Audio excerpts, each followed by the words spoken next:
Welcome to episode 98 of the Half Point Per Podcast. I am your host, Evan Riggs, joined as always by my co-host on an extremely creaky chair, Dalton Willie, and producer Johnny Fam. Guys, I know we were absent last week because it just didn't feel like a football appropriate week, but we are back with a fun show ahead, looking back at some preseason calls, maybe name a fantasy LVP and MVP, some playoff predictions. Dalton, how are you doing, and how are you feeling about the real life playoffs now that the fantasy season is done?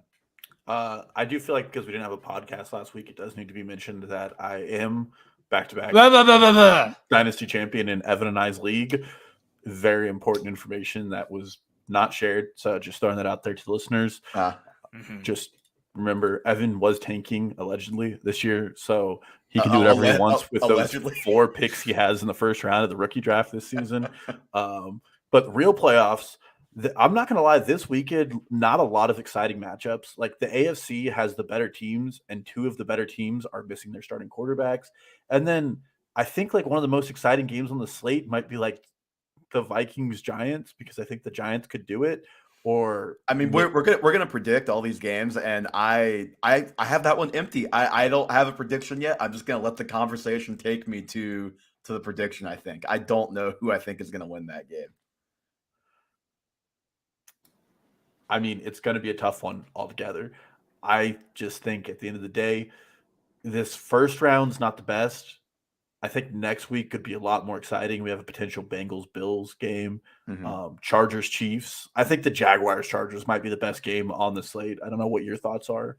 Either that, or I honestly think the Bucks and Cowboys will probably be a good game. I'm a little confused as to why that's the Monday night game. I feel like the Monday night game, I mean, ESPN must have just paid a boatload for that or something, because the Monday night game, it just kind of doesn't feel like the playoffs anymore. Like once it gets that Monday night game, it just feels like a Monday night game. I don't know. I remember that Cardinals, maybe it's because the Cardinals-Rams game was literally never a game last year on Monday night. So I don't know, but I feel like they missed an opportunity to put that game in a good primetime weekend spot. But I think that's probably up there with the Jags and the Chargers. Yeah. I just wish Lamar Jackson and Tua were playing, and then I feel like those are 2 really big time upsets we could be seeing. Yeah, and we'll touch on some of that stuff later, but where we should start is just taking a quick look back at some preseason calls and some fantasy football preseason calls, to be specific. Before we get into some of the bad, I do want to note in the Twitter graphic, and I will say it all again now, if you were using us to bet all of your over-unders, congratulations. You made quite a bit of money. I was 17-6, Dalton 18-5, Johnny 12-5. And now that is with the caveat that we are a nice casino that does not count the Bills and Bengals props that did not hit because of that game not finishing. But guys, I mean, how does it feel to have such good results on these props? I mean, it feels good. We're hitting at 78%. At least I am. And you're at like 74. Those are numbers you don't normally get in gambling at all, unless you're Johnny Fam, gambler extraordinaire. Anything really over 50% is just a big W, and I think we just hit it on the mark this year. Well, and we've said it before, the NFL props market at the start of the season is like the softest market you can get the right bets in on. It's just boring because you have to wait 18 games for your props to come through. Oh yeah. And for that reason, it's tough to like want, not just because it's boring because you have to wait, but it's also if you're not betting a lot of money on these props, it's tough to, or not betting a lot of money on anything in general. So you're just like me, like I bet, but I bet on a pretty small budget, relatively speaking. So it's like, I don't want to tie up half of my money in props that I'm not going to see for months. So I placed no bets, partially because I don't think gambling was even legal in Kansas when most of these numbers were posted that we got. But yeah, I think the lesson I took from previous years, because we had done okay previous years, but this was easily our best year. When in doubt, lean under because guys are going to miss games. That was a lesson that I learned the hard way, I think, the last couple of years. It's just not as fun to bet unders, Evan. When you don't bet the over, it's nothing to be excited about. But it feels really good to know after a crazy fantasy season where I think a lot of my takes didn't really end up how I wanted them to, that I could at least get a good grip on the NFL from a larger picture. Mm-hmm. Absolutely. I am trying to pull up our Google Doc right now on my phone because my mouse died. So I'm going to have to get my mouse charger in a second. But pulling up, let's see, pulling up our rundown here. So, yeah, like I said, the Jamar Chase and Josh Allen prop, both of those, Josh Allen would have for sure hit had they played a full 17. Chase was questionable, but we're avoiding it because, why not? A couple of other key props that I think kind of have some bigger storylines we can touch on. First, we can start, it just makes sense, with the Chiefs and with Patrick Mahomes. I mean, the guy's prop, if anybody wants to know why he's such a heavy favorite to be the MVP, his preseason passing yards prop was at 4,500.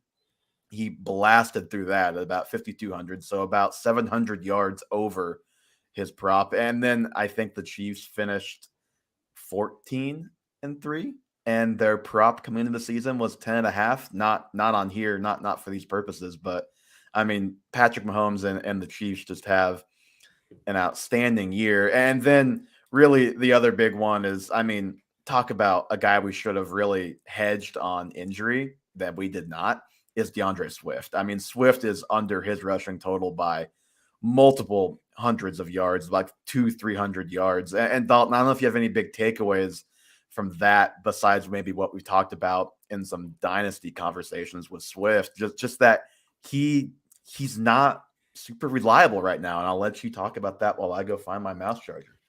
Yeah, I think the biggest annoyance with DeAndre Swift is when I say we, I mean as a fantasy community and as a podcast, took him at face value for his talent and ignored what the coaching staff was doing, which we do a lot in fantasy football. And we just attribute it to bad coaching staff, but Ben Johnson and Lions head coach Johnny, you got this.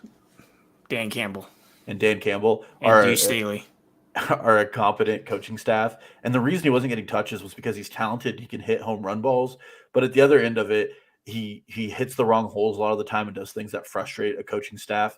This mouse, I just have mine plugged in at all times and just plug it in when I need to. I don't know who hides it, but yeah, he hides it. He's so organized. That's what it must be like to be an adult. But yeah, it's a frustrating thing, and we knew DeAndre Swift had injury concerns going in, but at the same time, we were over betting on his talent and under betting on his vision. Like skills, he has the skills, but he just doesn't have the vision at the NFL level right now. He hits the wrong holes, and he always goes for the big plays, which result in negative plays, which you just don't want from a coaching staff. And then Jamal Williams is he's that guy. He's that dog in him. I actually heard most of what you said because my headphones were loud enough. I think the line I dropped in our group chat that I think is pretty accurate when kind of talking about Swift is he has, you mentioned it, the Marlon Mack syndrome of, which is what Mack had early in his career, where it's like, I'm going to bounce literally everything to the outside and make a big play because I could do that in high school, obviously, and in college as well, because he was just that good of an athlete. And in the NFL, you just have to be more disciplined than that. So outside of the injury stuff, I think that's really what we saw kind of come to a head this year. And I mean, speaking of a guy that at running back that things really came to a head early in the season, that was Cam Akers. His prop was at about 8, I think it was 849.5. I just chalked that one up as a loss about week 6. Like, there's no way.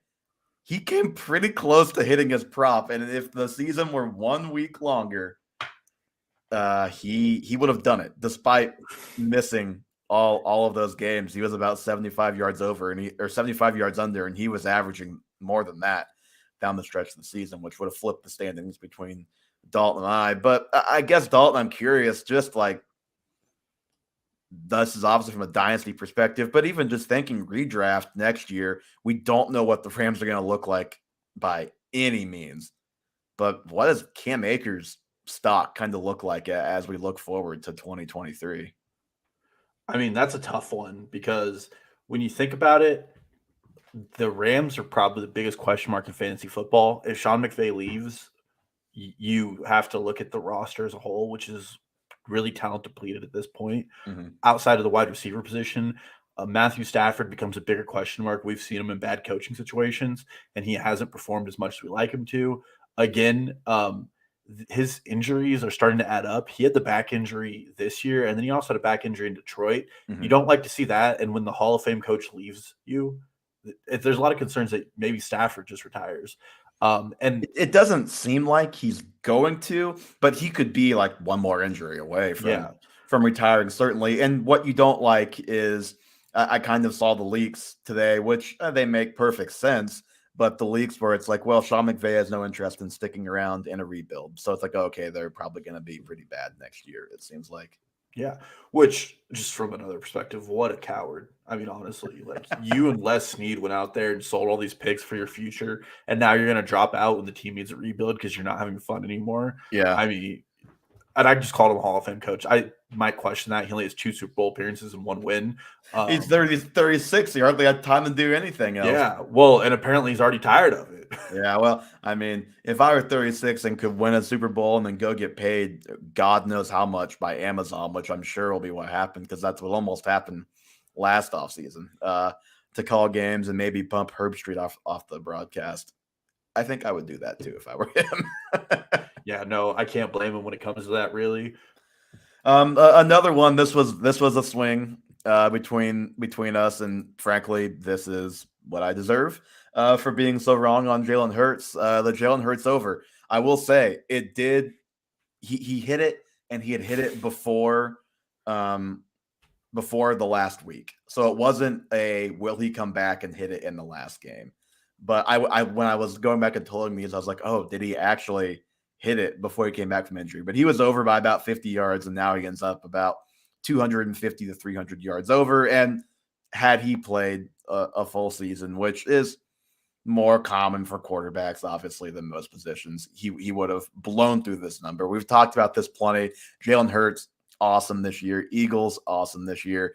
I don't think there's anything, Dalton, that could happen in the playoffs that are going to change this situation or how we feel about him or A.J. Brown, Devontae Smith, etc.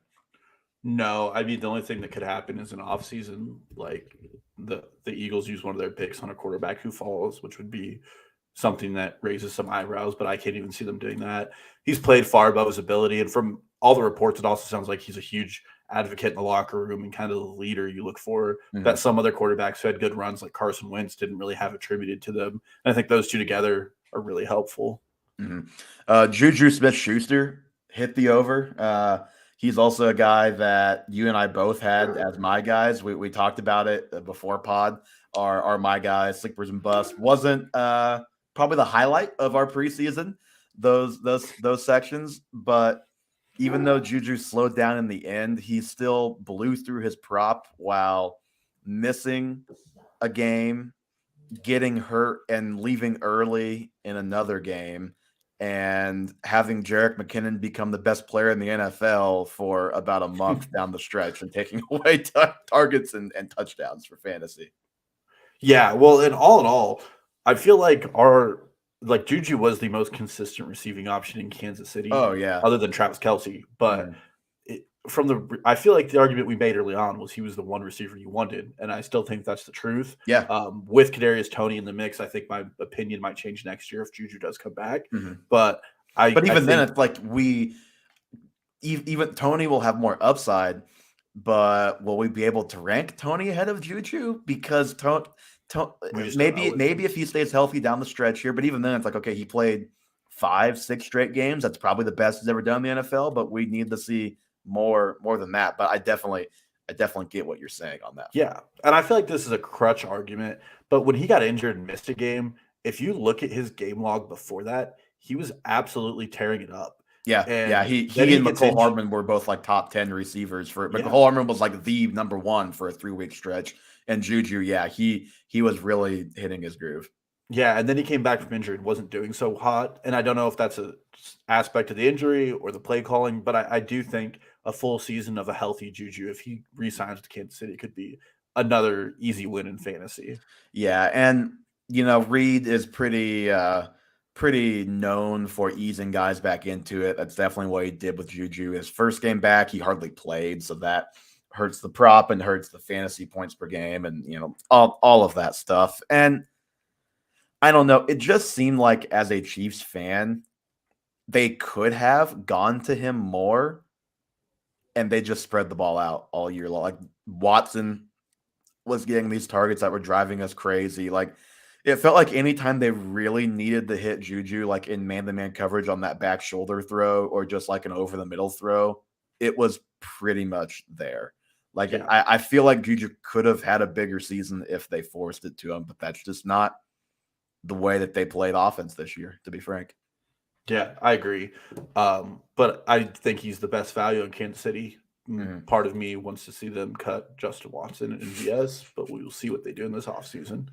Christian Kirk absolutely crushed his number. He's over 1,108 yards. His over-under was 800.5.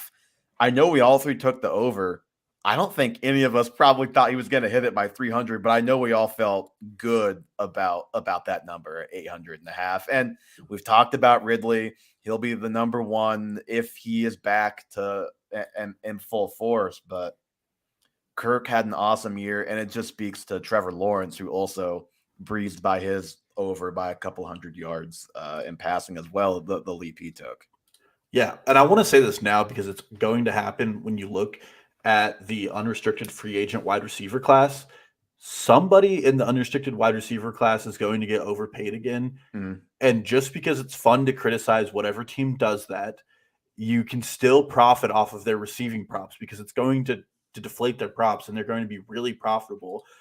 That's what happened with Christian Kirk was everybody dunked on it and he became a really quick value really quickly.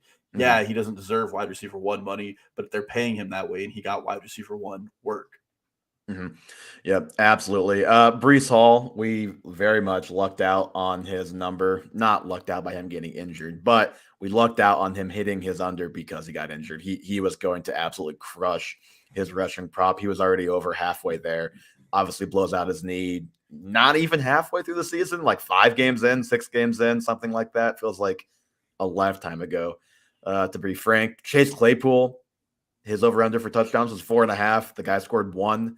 None since he got to Chicago about 6 or 8 weeks ago. Maybe he scores more if he's still in Pittsburgh, but they threw like 12 touchdowns this year. So I don't think we can say he was going to hit that number there. So a tough lesson learned on that low number. Although we did use the same logic, all three of us, on Garrett Wilson over 3.5 touchdowns, and he did hit it just barely. Thank you, Mike White and Joe Flacco, for helping us out. Good Lord, he was not going to hit that if it was just Zach Wilson all year.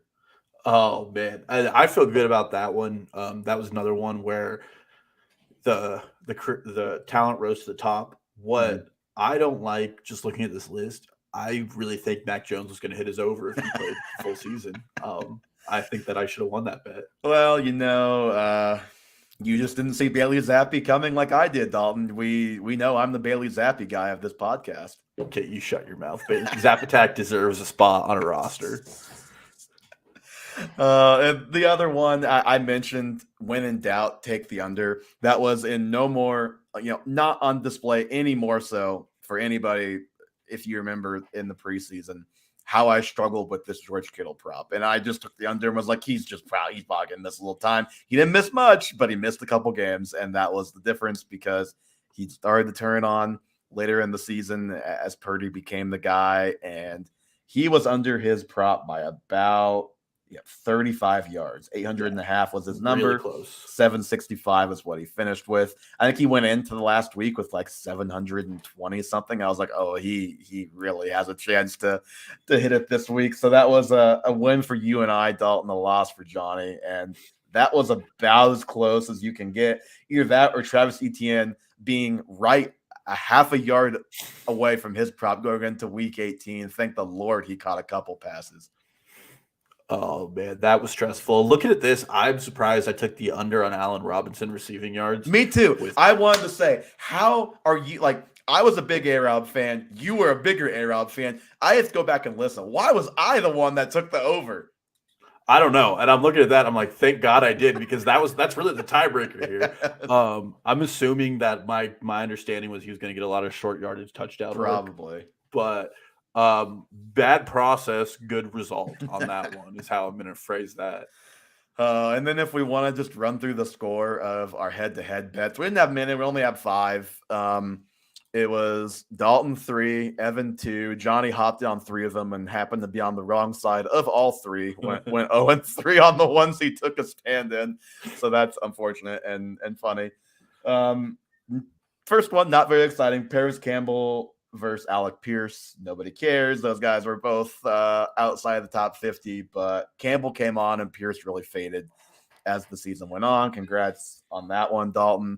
I cleaned up on the AJ Brown versus Tyreek Hill bet. It was Tyreek Hill top 9. I said yes. You both said no. He was wide receiver 3. And then the 2, AJ Brown versus Tyreek Hill straight up points per game, 16.6 to 15. It's funny.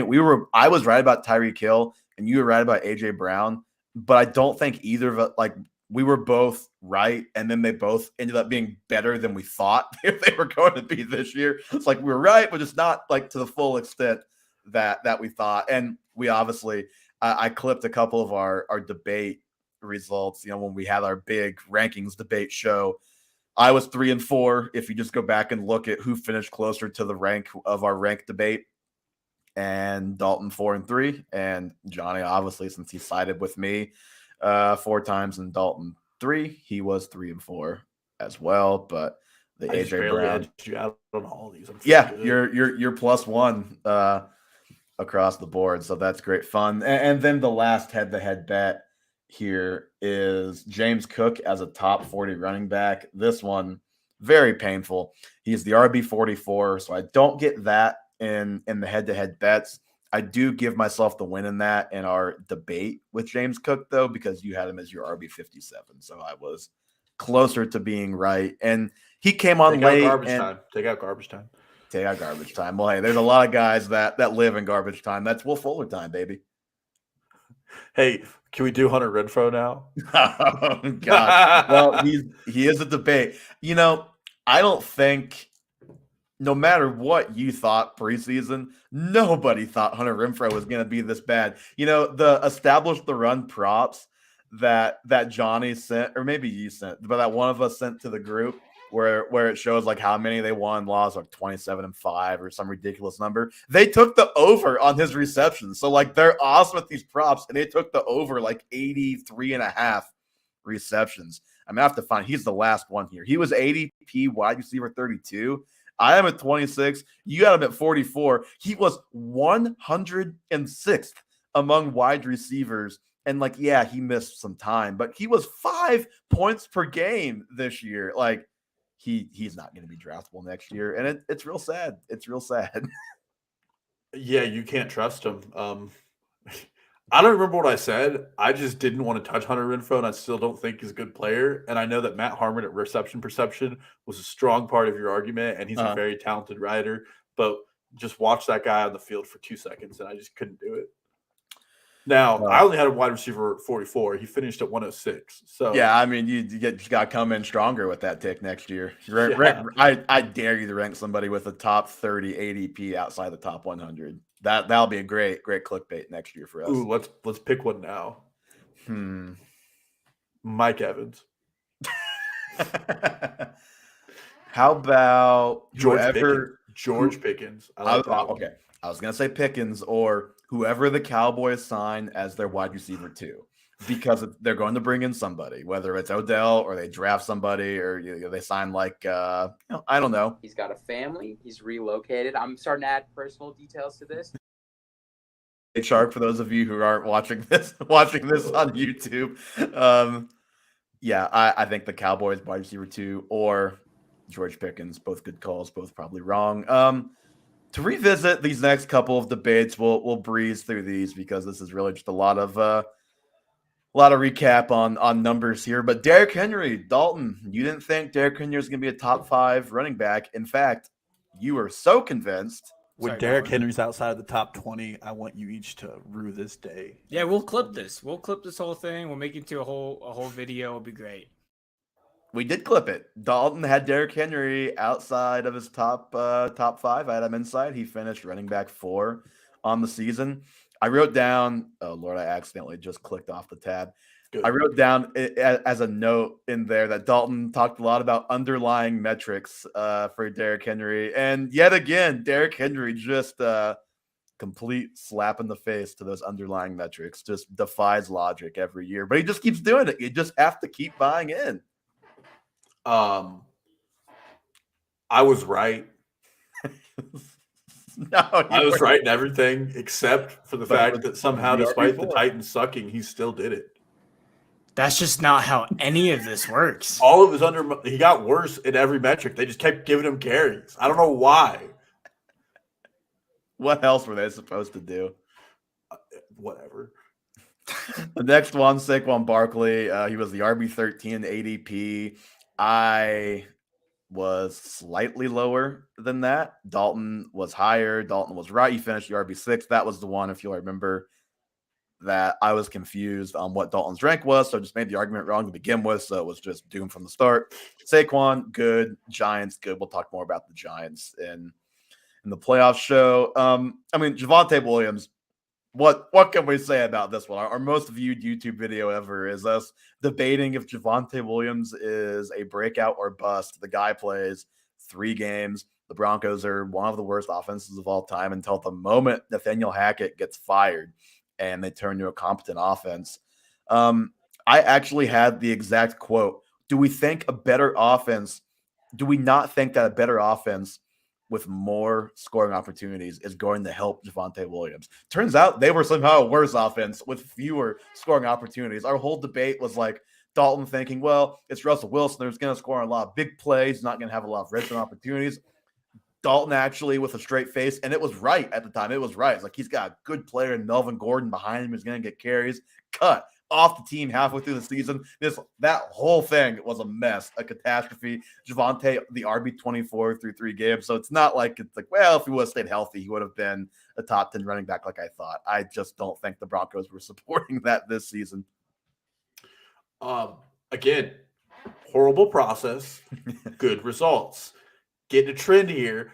I mean, at the end of the day, it sucks because I think we're probably another year removed from any good discourse around Javonte Williams. He might come on at the end of next year, but he's on the J.K. Dobbins path for now until we see otherwise. Because coming out of college, and you and me both really liked him. He was a player everybody really liked coming into the NFL. He is now on a franchise that looks lost, with a quarterback that looks lost, with an offensive line that's not going to get paid, and he has one of the worst injuries you could have as a running back outside of an Achilles injury. So it sucks that the last debate we had about him, we couldn't even get the facts right because Russell Wilson is washed and Nathaniel Hackett can't run anything better than a pedantic offense. And the last thing we'll remember of Melvin Gordon and our boy Javonte Williams are shotgun runs at the 1 yard line where they fumble the ball. Yep. It was just a horrible situation. Yep. James Cook was the next one. I already talked about that. I just think it's funny. This going back and looking at these, it just really illustrates, like, of course, we have to try and predict the situation to some extent. But this just really shows that, like, falling back on talent. Now, Javonte Williams is the guy you fall back on the talent with. But, like, more often than not, falling back on the talent is just the way that you want to go. And don't weigh it as much as situation. Because with James Cook, Dalton's one of his main concerns was Zach Moss. Zach Moss was hardly there, and now he's really not there. So that just shows how quickly things change in that regard. And then with Tyreek Hill, top 8 receiver was, I think, top 9 was our bet. He's wide receiver 3 in total points and points per game. Yeah, but I played the Baltimore Ravens. They had the entire half where they shut him down, and he went off for like 50 points in one game. Yep. In the second half. Yep. So Baltimore Ravens, they're a problem. That's the only reason I lost the bet. I do just want to say that I think what I, like, not quite word for word, but basically my argument was McDaniel and company, when he was in San Francisco, they schemed up ways to get Debo the ball all the time. Was thinking and hoping that was what we're going to see with Tyreek Hill, and I think that is what we saw with Tyreek Hill. They were looking to get him the ball in every way possible. And then AJ Brown, this is definitely one I have to take on the chin. I mean, top ADP was 11. I had him 16, Dalton at 9. He was wide receiver 5. You were definitely more right. And I wrote this all caps in the doc. Like, we suck at predicting situation. Like, I thought the Eagles were going to be a bad passing team. I didn't believe in Jalen Hurts. Like, again, it's impossible not to have that stuff weigh on your mind a little bit. And but now you owe Jalen Hurts in Dynasty. That's true. And if I just would have bought into AJ Brown, the player, I mean, your argument was sound. You thought the passing was going to be good enough, but you were mainly like, look at the underlying metrics, which worked for you in this case. They say that AJ Brown is one of the best receivers in the NFL. Like that's exactly what happened this year. I was cheated. Okay. All right. Let me get our main rundown. Pull back up here. Is there any other like preseason? I guess we can if we want to take a couple on the chin, we can. No, we're good. I think that's good. Let's do a 60-second look at some breakout sleepers, my guys, etc. We'll pick like 3 guys here. Pound the back. I had Chris Olave as a sleeper. We talked up Chris Olave a lot. Hey, I had Chris Olave in my top 36 and not Michael Thomas. And after week 3, I look like an idiot. And I look like a smart person in the season, don't I? Yep. Congratulations. Everybody else. DJ Moore, I say, be top 12, was not quite there. He was wide receiver 19, which that just doesn't feel possible. I hope they get a good coach and a good quarterback, and I'll just be ready to be heard again next August. What can I say? I love DJ Moore. Adrian Dillon, not a good call by me as a breakout, partly because the Packers stink and partly because I just don't think AJ Dillon's as good as I thought he was, as we both thought he was, frankly. Great call by you, Dalton, on the Brandon Ayuk sleeper, and I was totally with you. Obviously, we were big Ayuk proponents last year, looked horrendously dumb for half the season, and then he came on, and then he was awesome this year, and especially when Debo was out for that stretch. Like he's just an unbelievable receiver that has definitely found his footing in the league. Yeah, would you be surprised if I told you in half-point scoring he was only 0.1 points off of Christian Kirk? No, because I've been looking at the fantasy finishes in the last couple of days preparing for this, but like in general, yes. Like had I not looked, I'd be surprised to know that he was that good because he never had. Okay, this might be dumb. I should go look at the game log, but I'm just gonna say this and then look after I say it. I don't think he really had too many big blow-up games. I think he was just very, very consistent and just put up really nice numbers. And those numbers got slightly better without Debo there. And they were just consistently better when Debo was hurt. Like he was just a stud week in, week out this year. Yeah, no, and I think that's what it was. Is he was really consistent. And next year we'll probably be giving him the Stephon Diggs offseason treatment where we say he was this close to being so much better. And it really was just a matter of he didn't get a lot of touchdowns or etc., whatever the situation may have been. Yeah, I mean, he started off slow. He was only double digits one of his first 5 games, but once he it wasn't. We're supposed to be taking these on the chin, and we've gone back to congratulating ourselves. Well, trust me, there's some bad ones I'll get to. He wasn't nearly as bad as last year, but then week 6 on, I mean, he's double digits or 9 points in all but 2 games. So, yeah. He was a good player this year. Good call by you. Michael Pittman, top 12, maybe top 5. That did not happen. I will mostly blame his team, his quarterback, his coaches, his owner, his offensive line, his everything. We need to give Michael Pittman a whole new outfit next year. I don't know what to say. Like, this is like a lost season for the Colts as a whole. Like Jonathan Taylor's injury derailed his. I didn't even mention that. One of our bets was Jonathan Taylor, a top 10 running back. That was like after 3 or 4 weeks when he started off slow. I thought I was buying low. Turns out it just never happened. Yeah. Well, you can't really blame it with the injury. But Yeah, the Colts just had a lost season. Michael Pittman salvaging like wide receiver 20 is honestly impressive in my opinion. With how bad things were. It's exactly like DJ. He and DJ Moore, trash bag team corner at 19 and 20. With those two guys, they get participation trophies. Trey Lance, one of your breakouts. That one obviously didn't pan out due to injury. We may talk a little bit more about Lance as we get down the road in the previews. Joe Burrow as a bust for me. Very bad call. And I want to give a major shout out to Burrow, actually. I don't have the number in front of me, but I know he was a QB1 a lot this year. Like once they got rolling after a bad start, he was putting up QB1 games consistently. And that was my big issue with him last year, is that he only was a QB1 in like 3 games. And they were just such huge games that the counting stats were good. This year, it was actually a good ride once we let Zach Taylor quit doing literally anything with the offense. But how sweet was that week 1 victory lap we did about Joe Burrow not being good? Always remember week 1. Jalen Waddle, another bust. Very bad call by me.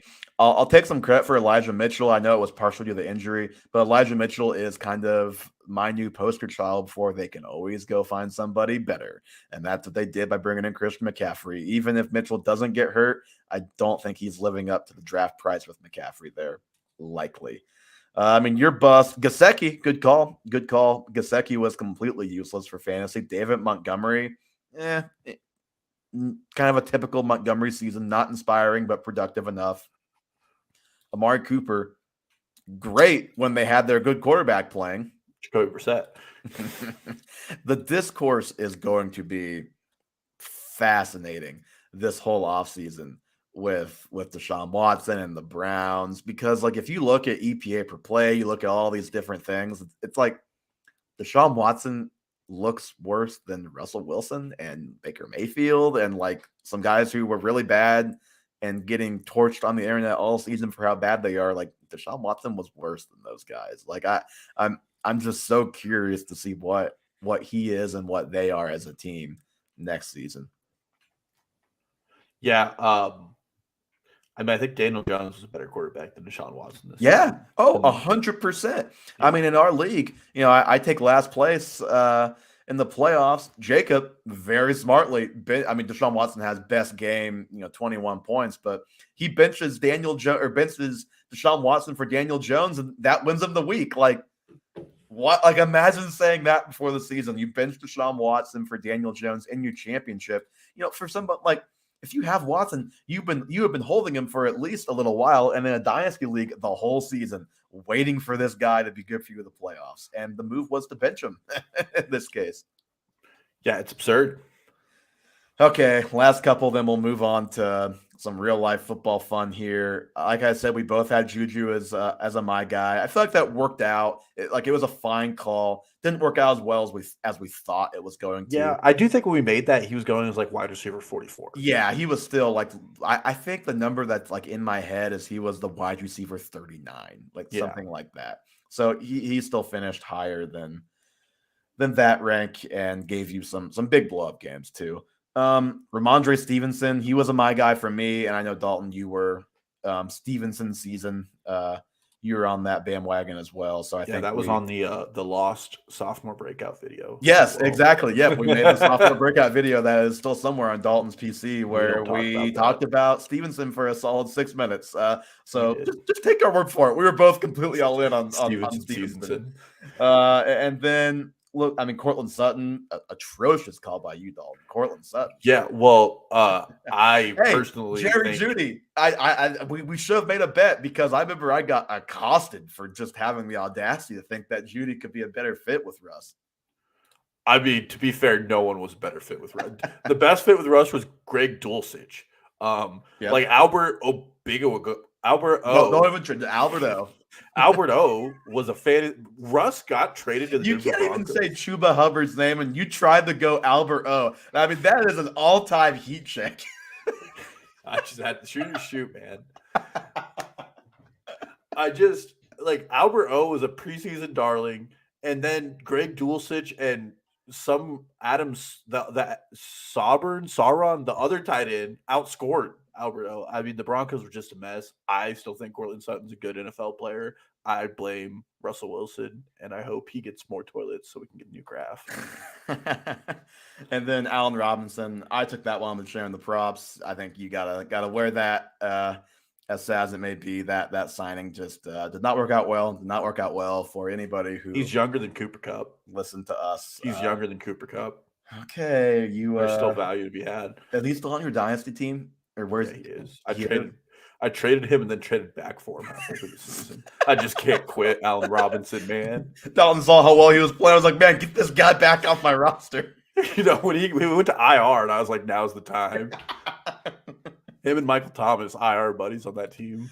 Oh, God. That's pain. Okay. Let's get a little. Johnny, do you have fantasy MVP and LVPs? I didn't ask you if you brought any. Okay. Then don't worry about it. Dalton and I both have fantasy MVP and LVP, and then we will get to quick playoff talk before we get out of here. We can make this fairly quick, Dalton. I think okay. We probably have the same. Is Josh Jacobs your fantasy MVP? No, and I knew you were. Wow, you just talked like we're gonna have the same. We thought we were because I thought there was a more obvious answer than Josh Jacobs, the RB3 who was like a 5th round pick. Yes, who's more obvious? The guy who outscored the second position of his by 58 points. I mean, I don't have the Travis Kelce. He outscored it by more than, well, I don't remember what it is now. Yes, Kelce is a good one. Austin Eckler, another good one. I mean, for me, it's just like if I'm talking MVP, if I've got a 5th round running back who turns out to be a top 5 overall position player, then that's my guy. But I get the Kelce argument, and if anyone wants to make the Austin Eckler argument, I totally get that too. Yeah. Oh, well, and with Kelce, the reason I picked it. So his scoring differential at the position is the difference between the running back 1 and the running back 15 and the wide receiver 1 and the wide receiver 24. He would have been the wide receiver 4 if you were just drafting him as a wide receiver. And you could have got him at the back end of the 12th of the first round. I just think there was no other positional advantage like Travis Kelce. And so he was winning you weeks, and he's like the ultimate start, sit, and forget, which that's just why I gave it to him. Well, that kind of goes into my LVP here. Mine is probably going to upset Johnny. My LVP is Mark Andrews. Ooh, that's a fun one.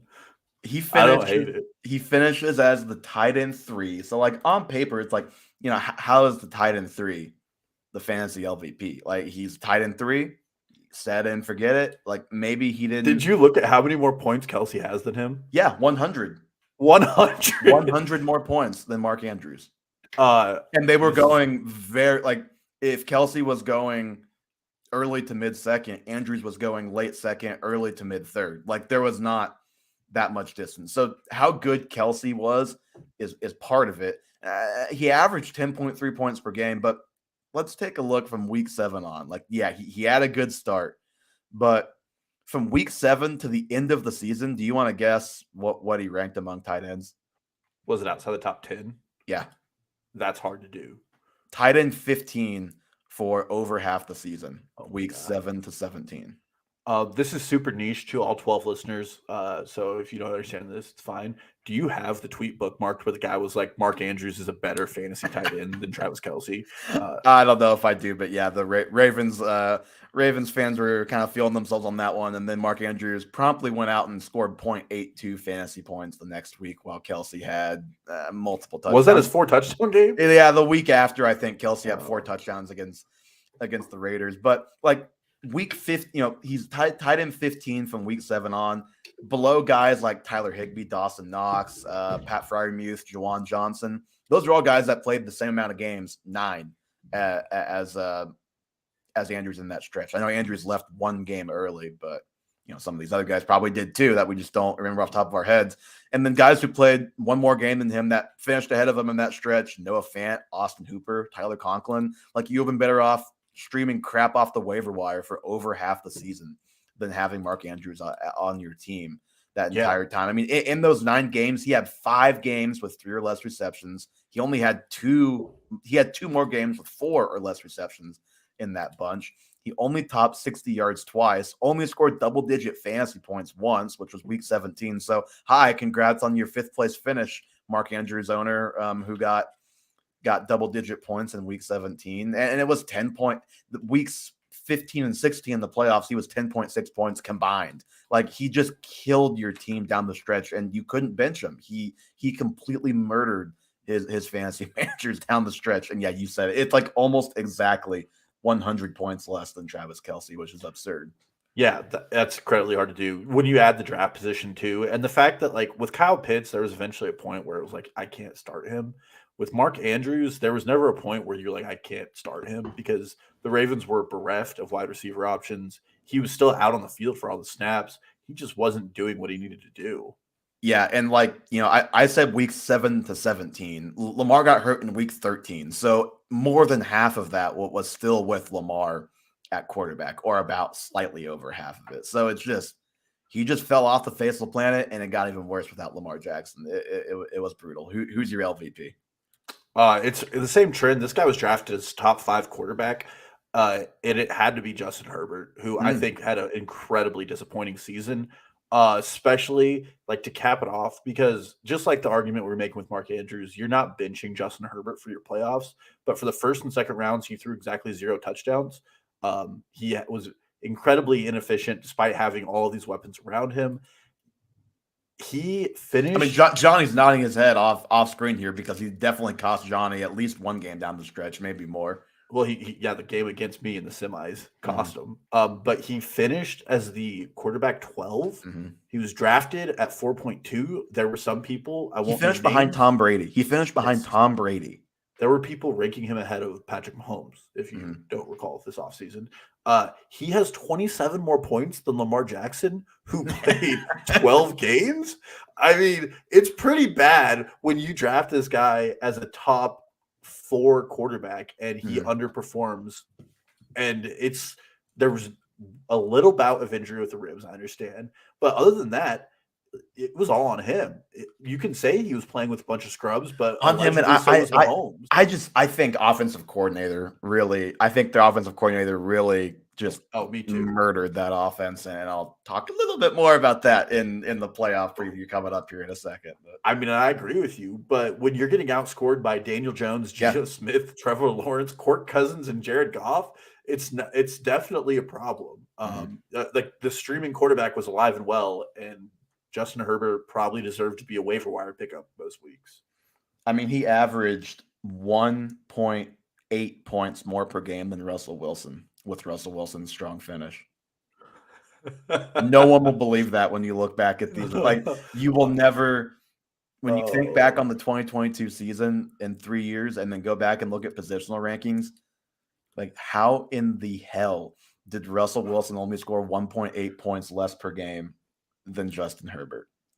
I know this isn't anywhere but in the podcast, but I remember I said there was a doomsday scenario and we were overrating the Cardinal or the Chargers offense. Yep. And had a pretty long spiel about it, and I feel pretty vindicated all outside of Austin Eckler on that one. Yep. And I didn't think the Chargers would be this bad, or the Broncos would be this bad. But I also think in that same podcast said, I think the Broncos are a year away from being a good team. It might be more than a year away at this point, but I think I was right to at least pump the brakes on the Broncos a little bit when most people weren't, by just kind of like you with your Hunter Renfrow. Should have ranked them 100. Should have gone a little bit stronger on the Denver Broncos. All right. Can we move on to the real playoffs? Yes.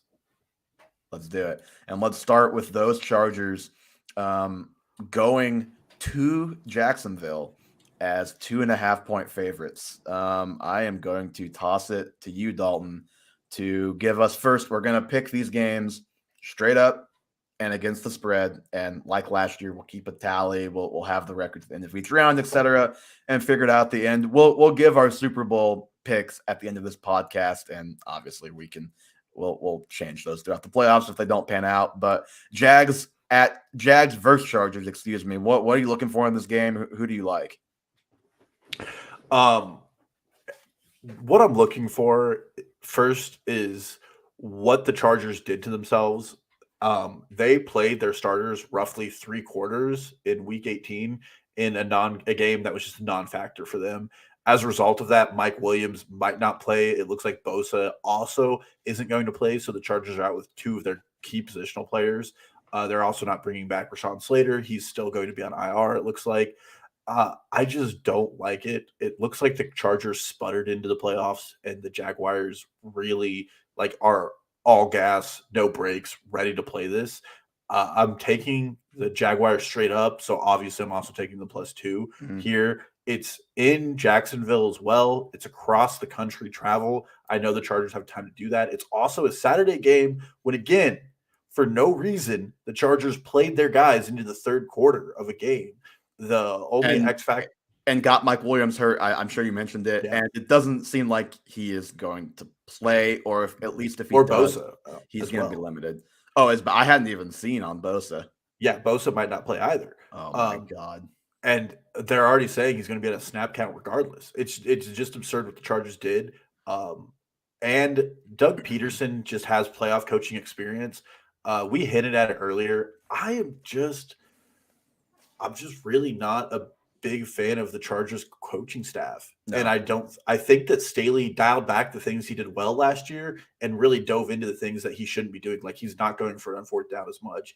And then they're running this short offense. So I'm putting it on the Chargers. The only X factor here is going to be if Eckler just really has a crazy day against a weaker Jaguars rush offense. Mm-hmm. Johnny? Yeah, I like the Jaguars straight up and against the spread. Just what the Chargers did was just unnecessary, absurd, and I just don't feel great betting with them. And the Jags just look great. I think Trevor Lawrence is gonna end up in a better matchup versus the Chargers, and he'll just put up a much better game than Herbert, and I think that's gonna be the deciding factor. Like Brandon Staley, I think he's just gonna cost him a game with making the wrong decision rather than I think the Jags coaching staff is gonna help them win this game.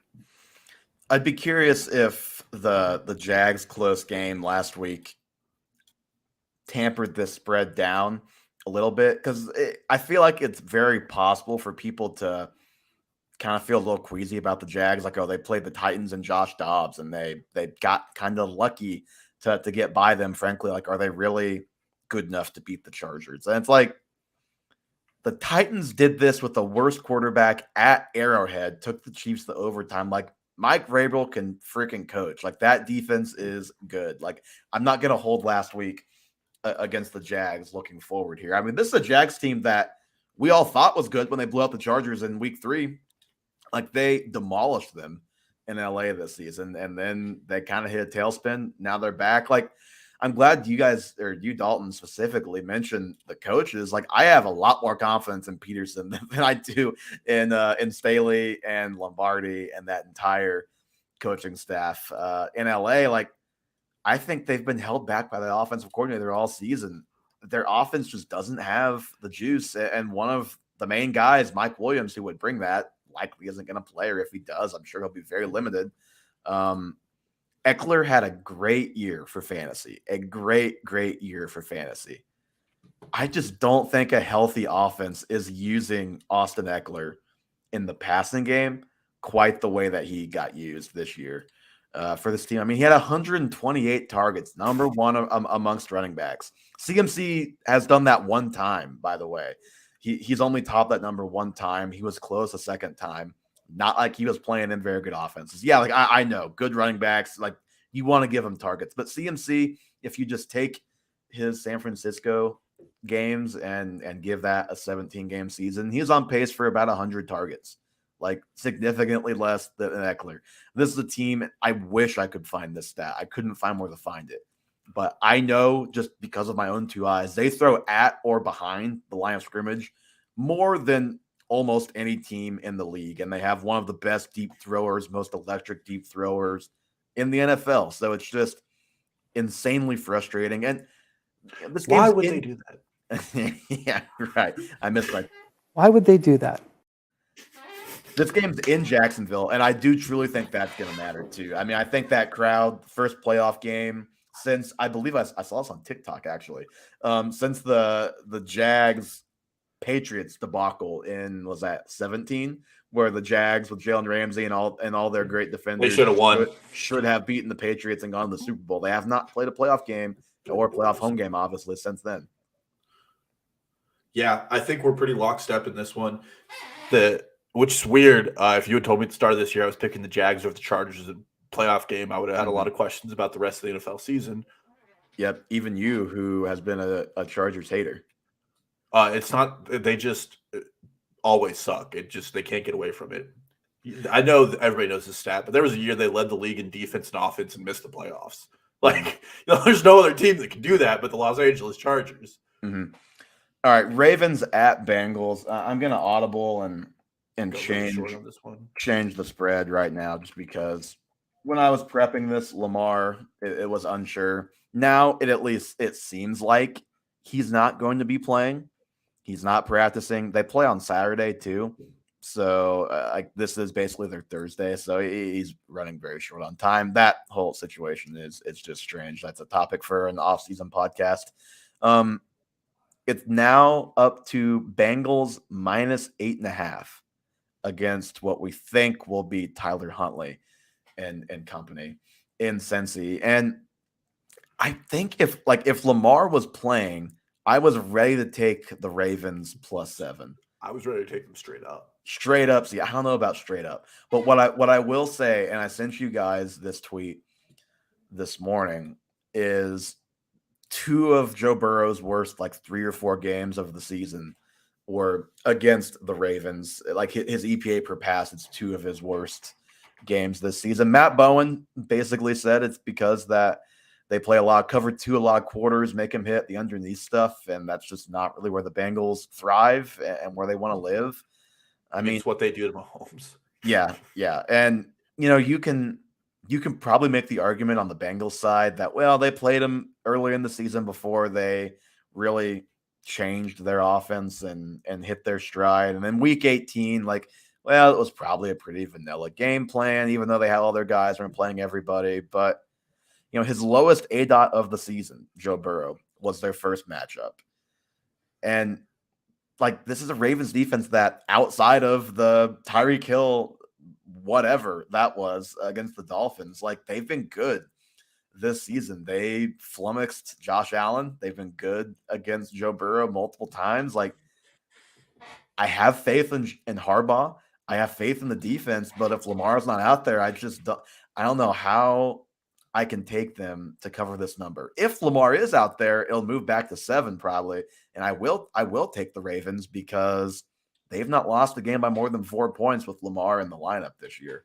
I just even with Huntley, you could just see this game being stupid close because that's just the Ravens. You get to the fourth quarter and the Ravens are always down 16-13 or up 16-13 because they're blowing a double-digit lead as we speak. They just always play close games. But I just think I have to go with the Bengals because I think Tyler Huntley is terrible. Yeah, and I'm with you. I'm taking the Bengals spread. If Lamar plays, we have the right to change our picks in the spreadsheet and revisit. Yeah, no, if Lamar plays, I'll change. I'll pick the Ravens to win the game. Wow. Yeah, I do think this actually might be the last time we're seeing Lamar in Baltimore. This knee injury is really weird how things are going, and it almost feels like Lamar's holding out for a better contract and doesn't want to play and risk re-injuring himself to go into the offseason. I'm just speculating here for anybody listening. We're probably going to get some leaks Saturday night and the Sunday morning after. Yeah, but even the way that Schefter tweet was this morning, where he was like, yeah, he's not on the field, it's not progressing as they intend. It just doesn't sound – it sounds to me like Trent Williams in Washington all over again. I think we might be seeing the last time of Lamar Jackson in Baltimore, which sucks, but this one's pretty simple. The Bengals are better all around, and the only thing that would save the Ravens would be Lamar Jackson. Mm-hmm. Johnny? Yeah, same. Bengals and 8.5. It sucks that Lamar's probably not going to play because this would probably be a very, very exciting game. But get ready for next year when I tell you we're yet again undervaluing Lamar Jackson in fantasy football, and this is the year, wherever he may be, New York Jets. Dolphins at Bills. Right now, it's at -13. We are probably going to get Skylar. Actually, definitely going to get Skylar Thompson. Tua is not playing. We already got that announcement, and the line jumped from, I think, 6.5. I think 6.5, 7, something like that, clear up to 13. I caught it like mid jump at 9 somehow today. Was lucky to catch that, but there's not much to say here with this game, right? Like no Tua. Skylar Thompson has looked not NFL quality, frankly, these last couple of weeks. Like up years, Matt Harmon. That game against the Jets was like painful. The Dolphins' best offense was punting and hoping that Joe Flacco made a mistake. Yeah, I mean this just sucks. Banged up too. Yeah, this just sucks because there are two should be good playoff matchups, and it's two quarterbacks that are missing that make it horrible. I'm with you. It's obviously you take the Bills. You take Bills plus whatever. I'd take a plus 15. I think or minus 15 as far as I would go. It's the Dolphins also traveling to cold weather, and you can go look up their spread when they travel north, but it's not pretty. If somehow this was the other way around and the Bills are traveling north, I'd be telling you the opposite of this. But there's nothing pretty here. I don't want to spend a lot of time on it because I don't really feel like it's worth even talking about. It's going to be a boring game. It sucks that it's an NFL playoff game. This is like when the Chiefs played the Steelers. That's exactly what I was going to say. I literally have written down the best case scenario for this game is it's like Steelers Chiefs, where the Bills sleepwalk to start the game. They make a mistake or two. They get down 7-0, and there's a little bit of drama, and then boom, Bills are up multiple touchdowns. Like that is the best case scenario for an interesting game. And it is possible. You have the Bills who are second in EPA per play, and they're also 31st in turnover rate. Like they've been prone to those kinds of mistakes. But I'm taking the Bills minus 13. And I do just want to say, it's really sad how everything is unfolded just all around with Tua in Miami. Like ever since he got there, they have done nothing to look out for this guy in any capacity. I mean, you think back to when he first got there, he's coming back from his injury. They bring in this old offensive coordinator. They install this whole offense for Ryan Fitzpatrick. Then, they pull Tua off the bench, put him in. No, bench him again. They'll put him in, bench him again. Oh, he's struggling in this offense that does not, highlight any of his strengths. What a surprise. He also has no weapons. Like, wow, this guy's so bad. We're so shocked. He's struggling. We're going to keep benching him over and over. And then last year you put him behind one of the worst offensive lines the National Football League has ever seen. And then this season, obviously on the field, like the dude gets concussed 3 times this season, finished 2 of the 3 games that he got concussed. The only time he didn't was when he literally got knocked out cold on the field. The others he finished. They think about this. They had medical personnel fired earlier this season for how they handled the concussion thing with Tua. And then they do it again. And then they do it again, and they didn't even know he had concussion until he's watching film with their coach, and he can't remember the game. He can't remember parts of the game, and then they were like, "Oh, like this guy might have a concussion." Like, I'm just saying, Evan, if I threw 3 picks, I might also say I can't remember the game just to get out of it. He's still in protocol though, and that happened on Christmas Day. Like we're multiple weeks, and he got ruled out. I know they play. It's a Saturday game, right? They play on Saturday, so I know this is like as we speak today. This is their Thursday, but usually if a guy is close, I feel like they make it till Friday on the. Like I feel like last couple years ago with Mahomes when he had the pass protocol, it's like okay, like we're gonna find out on Friday if he's out of protocol or if he's still in protocol. After the Browns game. Like it was early today. It's like, no, he's out. He's not coming back. And like Luke Kuechly retired after having 3 concussions. Like when he retired at age 28 at the top of the mountain, like one of the best middle linebackers in the game, he was sitting at 3 career concussions. Tua has that in 13 weeks, basically. I don't want to like sit here and speculate what may or may not happen with Tua in the future. I more just want to put in the perspective, like number one, like how serious the situation is. Like that is a lot of concussions to have in one lifetime, in one NFL career, let alone in such a short stretch. Like, you remember Brandon Cooks when he got his third concussion in 2019, and it was like, man, if this happens again, like, I don't know, like, next one could just be it for Cooks. Like, I was doing some digging, and like there's a local TV station that did a piece last week that was saying Tua should just retire. Like, again, not predicting, not saying, I don't know anything about what is actually going on, but I just wanted to kind of get that out there. Like, that's where we are with his health right now. It's completely uncertain going forward, and it's just too bad because this organization that was tanked for Tua for a whole year, they don't get number one pick, they still get Tua, and they've just done nothing but screw this guy on and off the field the whole time he's been there. Yeah, I mean, it's tragic what the Dolphins have done. They're going to lose in the first round of the playoffs, and they deserve it. They deserve it. Poverty franchise, lose your draft pick because you tamper, and completely wreck a guy's career. Go get killed by the Bills. Damn. Yeah, I agree with all of that. I'm going to go Bills and to cover 13 too. Yeah, my internet is slowly dying, so I did miss half your rant, but that's okay. It was a good rant. You can listen back to it. Thank you, Johnny. John, you can clip it and we can make it a drop, and Dalton can listen to it next time. All right, Seahawks at 49ers. This is Niners minus 9.5. This is another one that I think could get pretty ugly. The Rams are not good. Baker Mayfield played horribly last week, and yet the Seahawks were one incredibly underthrown ball by Baker Mayfield to Van Jefferson away from losing that game, and instead they pick it off, and they end up going and winning that game in overtime. Geno broke the franchise record for passing yards, which LOL, but he did that, but he has kind of come back to earth this last half of the season. Since the calendar turned in November, he's thrown 8 of his 11 interceptions.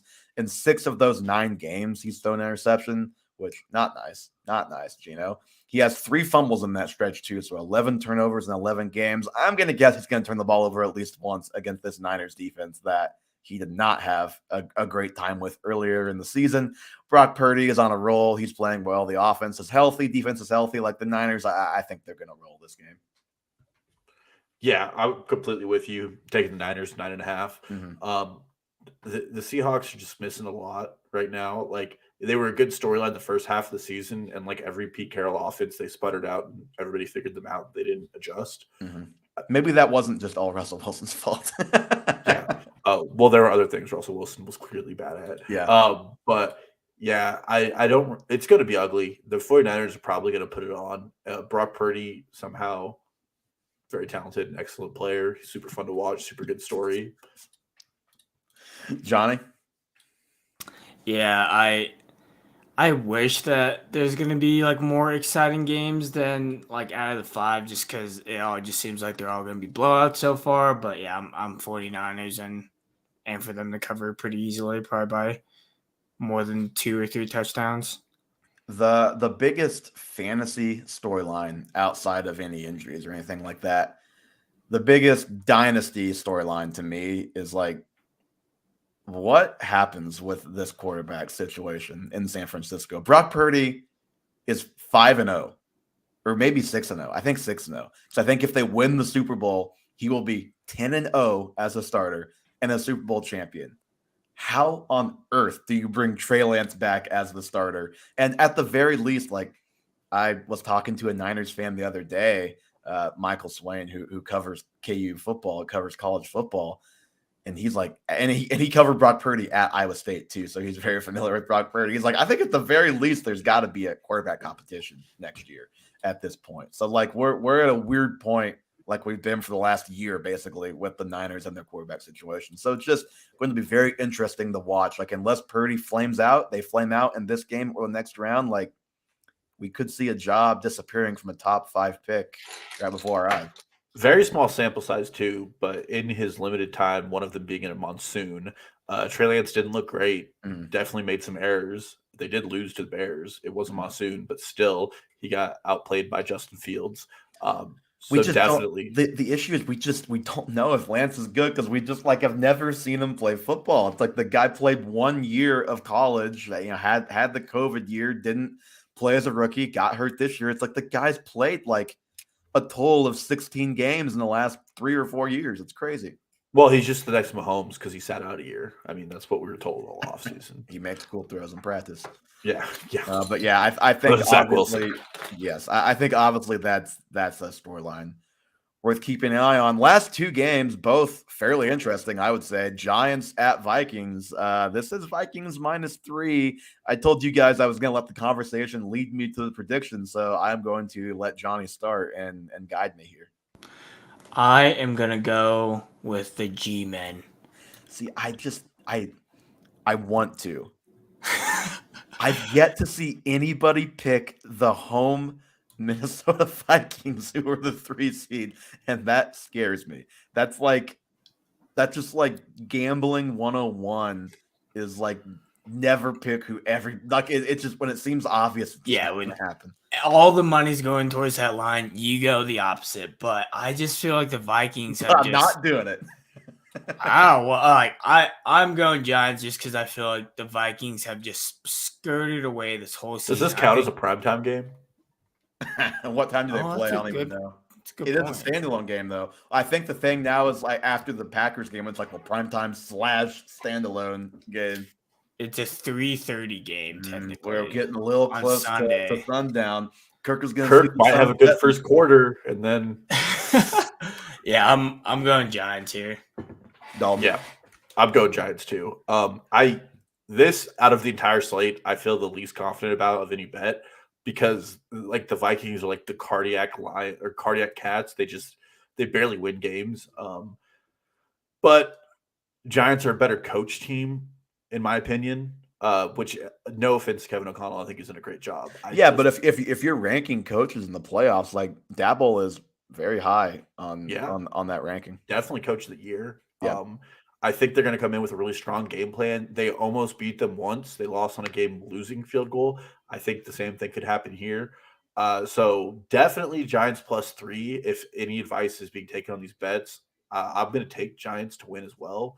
But I wouldn't probably bet a winner of this game. I would try to bet the where the money's at, which is +3. Yeah. So I'm definitely on board with Giants +3 because what the Vikings are like 14-1 in 1-score games this year. So it's like it seems like the math says that you have a pretty good chance at even if the Giants don't win, you could get a push or you could get like a 1 or 2 point game.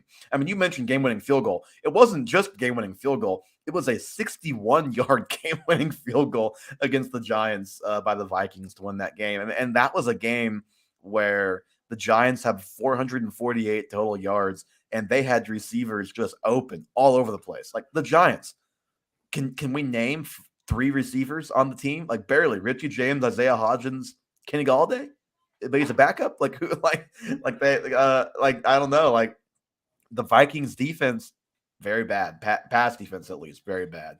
And I have a ton of confidence that Dabble and the Giants are going to be a tough out here. I think the entire world is going to be on the Giants, not only to cover, but to win. And I just think this is how I know this is a dumb move.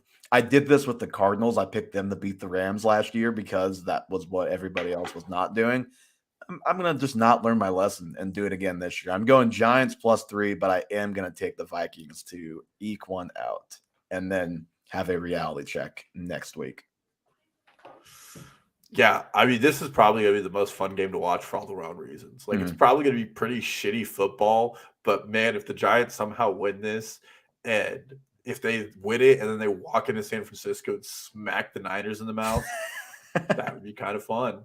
That'd be kind of fun, kind of cool. Saquon Barkley 300 yards in a game-winning experience. I do have to break this bad news to you. Unless the Seahawks beat the Niners, it will be the Giants and Eagles in the next round. But I'm not sure. I actually feel like that's a more winnable game for the Giants. I was going to say, I'm not sure if the Eagles really want to see the Giants. I mean, their second stringers kind of hung in there a lot better than you would expect last week. But yeah, the Giants are going to be interesting. This game is going to be interesting. But I'm taking the Vikings and feeling horrific about it. I would not bet any money on like Vikings money line, Vikings -3. I like that an almost primetime game. +3 is the play if you're making a straight up play here on the line, but the real play, it's like, well, let's tease this with another game and get like Giants +5, like just get up a little bit, make this more of a sure thing. All right, last game and then quick Super Bowl picks. Cowboys at Bucks. Cowboys are -2.5. I don't think I ever thought I would see the day where Tom Brady was a home dog in the playoffs in Super Wildcard Weekend. Not like the title game where his team is outmanned. The wild card round and Super Wildcard round, like when we have even more teams in now. Did you know Go ahead. Tom Brady is undefeated 8-0 in his career against the Cowboys? 8-0. Did you also know the Cowboys lost every game they played on grass this year? I did not know that. Interesting. Yeah. And Tampa Bay, grass. So if you can't tell, I'm going Tom Brady. Oh, that's disgusting. I'm taking the Bucks here. They're going to cover. They're going to win. Here's the deal. Did we all see Dak last week? Like, oh, I did, and I regret. that was Like pretty bad. we talked about the Chargers. If there's one team that has an argument for coming in with worse momentum than the Chargers, it's the Cowboys. The Cowboys at least didn't get anybody injured last week, so they have that going for them. Yeah. And look, Tom Brady threw for 500 yards 2 weeks ago against the Panthers. They sat him most of last week. Last week, he threw for like 80 yards. He didn't play much. So I'm just doing it. It's Tom Brady. And there's some math I want to give you guys. Oh, okay. Tom Brady misses a year in the Super Bowl. Tom Brady's in the Super Bowl the next year. They're 8-9, but there's nothing more Tom Brady than Tom Brady making a Super Bowl this year. I'm telling you, I feel strongly that they're going to win this game. And after they win this game, I'm probably going to do the same thing next week and be like, it's Tom Brady. I don't know what to tell you. Johnny, did that not just sound like old 2014 Dalton who loved Tom Brady? It did. Love the guy. It reminds me of the beer bong to victory days. But I do have to agree with him. I'm going Bucks +2.5. I watched that entire Cowboys-Washington game because I had money on the Cowboys. You have money on the Cowboys, honestly. And they looked so bad. And I was like, okay, there's still a chance here. Early in the second, there's still a chance. It was like 7-0. And then Dak throws a pick six. And what was Dak, like 14 of 37 or something, just like probably ridiculous. Worse. Whatever you think it was probably worse. And then the only reason that game was even close is because the Commanders kicker just kept missing every kick, extra points, field goal. Like he was missing every kick for like a whole quarter. The Cowboys look so bad, and the one thing they always like try to tip their cap on is the running game. I don't think they got more than 60 yards rushing, and Bucks great defense. I think they're going to give Dak a lot of trouble. I don't know who said that. That grass tweet, Dalton, about like the Cowboys haven't won on grass this year. It was going around Twitter. Multiple people were like, "This feels like BS," and then they listed the teams the Cowboys played on grass, and they were very good teams. Yeah, it's like I saw that too, and then another one I saw was like, "Yeah, Cowboys they are just not going to be as fast on grass." I was like, "Okay, that makes sense. Let's go Bucks." To be clear, I don't fully believe it, but when you do you do the grass thing, you do the Tom Brady's never lost them thing, and like it's just some old man magic. Did you guys see the clip of Tom and Mike Evans talking about it on the bench? Yeah, that's the only reason I know that he's 8-0 against the Cowboys. Yep, I was like, that's kind of cool that they were talking about like even before their game is over too, that they probably knew that they were going to play the Cowboys. I just sent you guys the grass tweet. The Cowboys defense on grass allows -0.047 EPA, which is 20th best in the NFL. On turf, they're second best in the NFL. Stats don't lie, and I'm curious to see Evans' argument for the Cowboys. There's no way you're picking the Cowboys here, right? I mean, no, there is. Evan. Here's the thing: like the Bucks have stabilized things a little bit down the stretch. You mentioned that Tom threw for 500 yards against the Panthers. They won by 6. I know, maybe it was a little, although the Panthers could have recovered an onside kick and actually won that game. I mean, here's the thing, guys. 3 weeks ago, that Washington game last week was on grass. What is that? That felt like a very random outburst. They sucked on grass. 3 weeks ago, Tom Brady and company needed overtime to beat, was it David Blau, Trace McSorley? Who was the Cardinals quarterback that week? I don't remember, but on Christmas Day, they needed overtime to beat just a horrifically bad Cardinals team. Like, they've been blown out by the Niners. They've been blown out by the Bengals. The only reason they're in the playoffs is because their division is dog water. Their division is terrible. Like, they may have gotten it together a little bit, but I just still don't think this Bucks team is any good. They haven't proven to me to be any good all season. I know the Cowboys looked bad last week. I know, but I'm gonna go full analytics here. Momentum is not a real thing. It's not a real thing. Look, grass and turf are a real thing. Here's the thing, though. The Cowboys' pass rush, I think, is going to win them this game. Like it's worse on grass. I don't know what is the argument here. Grass, Cowboys bad. I can't wait to watch this game live and just tweet about the grass to you, Evan. I hope you know. Have you ever stepped foot on Bermuda? There is definitely a lot more to all of that than just grass versus turf. There's a lot more context missing here, I'm afraid. No. Joe Machota, no, there's not. The Athletic, who used to work at Dallas Morning News, even says it in his article. I just sent it to you guys. If there's like 1 or 2 games, sure. But isn't it like 9+ games on grass? Like, well, just the season. Well, that's not possible because they don't play at home 7, on grass. I don't know. There is a correlation of numbers here. For the Bucks, like, I think to win this game, Chris Godwin is going to have to be awesome. Like, I think Tom is going to have to get the ball out quickly because I think the pass rush is going to get home despite them playing on grass. I think the pass rush is going to get there, and Brady is going to have to be kind of vintage Brady and get the ball out pretty quickly in this matchup. And like, I trust me, I know how bad the Cowboys were last week, but I think, like, we've seen Dak be good this year. Like, Dak doesn't have to be great. Just be good. Just be fine. Like, and I think the Cowboys can win this game. They have a way better team than the Bucks. All season, they've been way better. Do you remember? I know it's hard to remember things like this.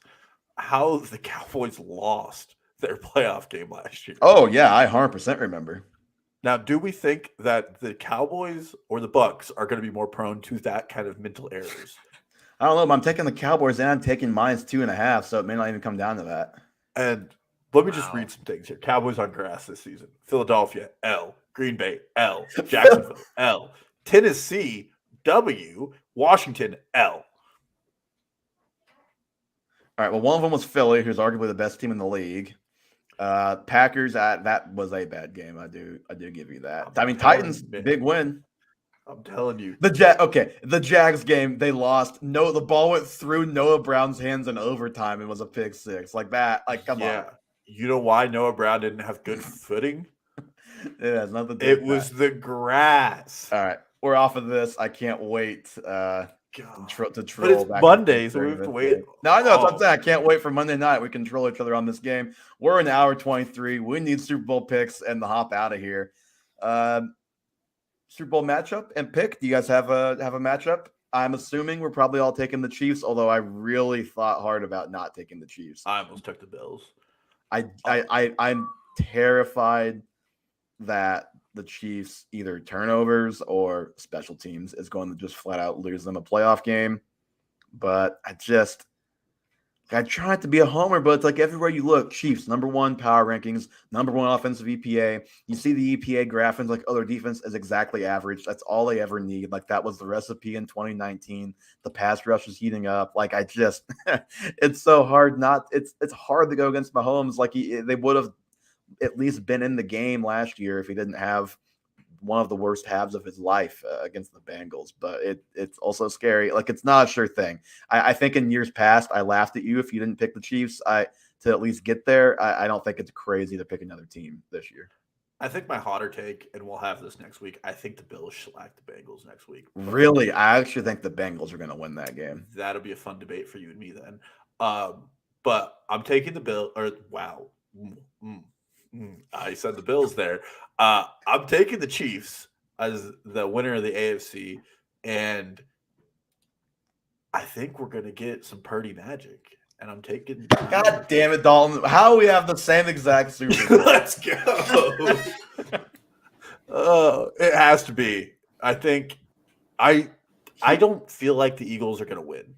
That's what I'm saying. I just don't feel good about that, mainly because I just don't know how healthy Hurts is. Now, if we get to the wild card round or the divisional round, excuse me, and he looks good and the offense looks like it did earlier in the season before he got hurt, then I would probably change my tune. But I'm just a little scared of the health of Hurts. And I mean, he didn't run the ball at all against the Giants the other day. And they needed to win that game, but also they were playing backup, so they were probably trying to preserve him. But we just don't know how much he can do, if he can really take that same level of punishment that he was before, because he was taking a lot of it. So that's what scares me. I am petrified of betting on Brock Purdy. And it's really – and the reason why I ultimately did it was my fear is nothing to do with anything that he's done in the NFL.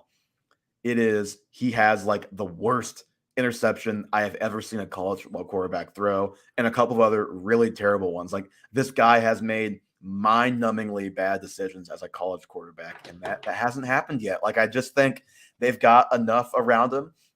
Great coaching staff. They're gonna take the game out of his hands as much as possible. He's certainly capable of making plays when he needs to, and I think that'll be enough to get him there.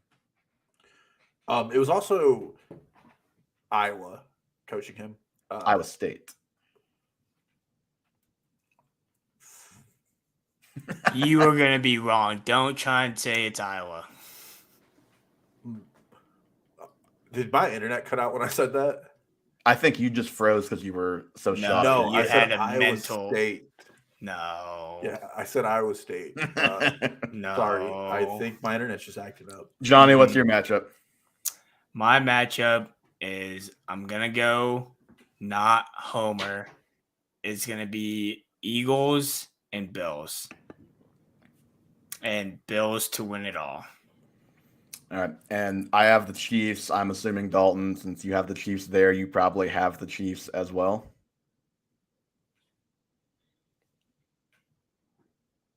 Dalton? You're good? The Chiefs to lose a game like that. Just going to say it now. I'm going to take the Chiefs here. But I wouldn't be surprised if it was if the Chiefs were -6, I'd probably take the Niners +6 in that game. I'm looking for, if I can't find it, we can just get out of here. But I had all of the numbers, maybe it's team futures, to make the Super Bowl. Yeah, so you can bet. So Chiefs and Niners is +700. Dalton and I's pick. Johnny, you were Bills, Eagles, right? Trader. +750. And then I think I'm not going to be able to. Super Bowl exact. If we want to bet on the Chiefs to beat the Niners, +1400, Dalton. And what about the Niners to beat the Chiefs? Niners to beat the Chiefs. You have to scroll a little bit for that. Wait. +1600. Oh, nah, there's not enough profit there for that one. And Johnny's picking the Bills. So Bills over Eagles is +1400 as well. The favorite is still, it's interesting. The two that are +1300 are Bills over Niners and Chiefs over Eagles.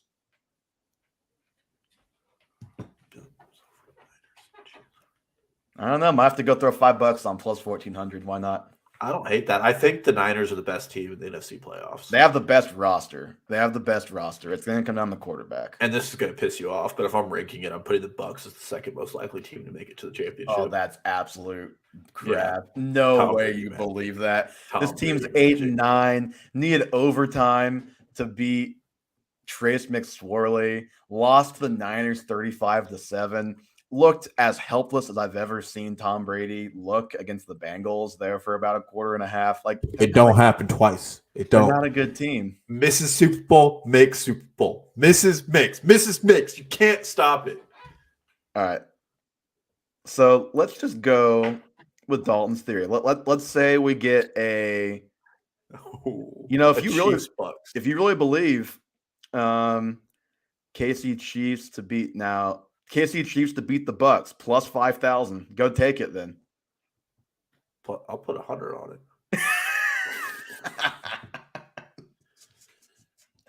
Okay, I think it's time to get out of here. There's no shot you're putting 100 on that. No shot. Please, Cowboys. I've never needed you more in my life than I do this weekend. Please. And that is going to do it for episode 98 of the Half Point Per Podcast. Give us a follow, Twitter, Instagram, TikTok at Half Point Per Pod. Subscribe to the YouTube, link to all that stuff in the show notes. As always, we'll be back next week. We'll preview the divisional round, obviously, and we'll sneak in some fantasy football talk, maybe to start the show like we did this week as well. Thank you guys again so much for listening. Hoping for a more fun playoff weekend than it looks like on paper. Maybe an underdog we don't expect will be able to sneak up there and give a good game.